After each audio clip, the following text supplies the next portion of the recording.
Chave chishamiso chikuru sachamboitika munyika yeZimbabwe. Apa tona kuti emasodamzo Mnangagwa anoita GNU nemain opposition ye-CCC. Apa tona kuti mafactions e-CCC yekwaTSHABANGU ne-CCC yekwana Promise Mkwananzi woonekwa kuti aiwa vakuripota kuZANU-PF ndobva vaexcluda vaNelson CHAMISA. Satamboenderamo nawo iyi toziva kuti panapa ndo panokupai nhau dzakadai, nhau dzinopisa dzamusingafi makambowana kunyangwe paZVC kunyangwe paSunday Mail. Saka muri Zimbabwe ndo pano kuchibva wasubscribe woleka wotina on the bell icon.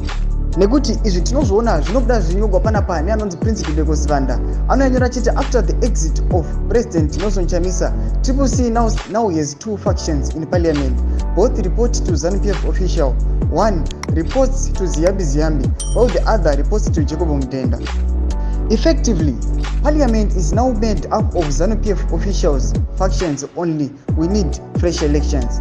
Ndo zvatikona zvikuya zvibuda zvinyogwa panapa naPrince Vanda. Satona kuti vaita GNU pane certain changes avarida kuita sezvamunogara kuziva kuti aiwa idi Mnangagwa one ada kuextenda team yake, two obva aextenda ma-elections kuti muna 2028 murege kuitwa ma-elections. Zvamuri kuona panapa padoda pachingwa muDaily News muchinzi let us postpone the 28 elections.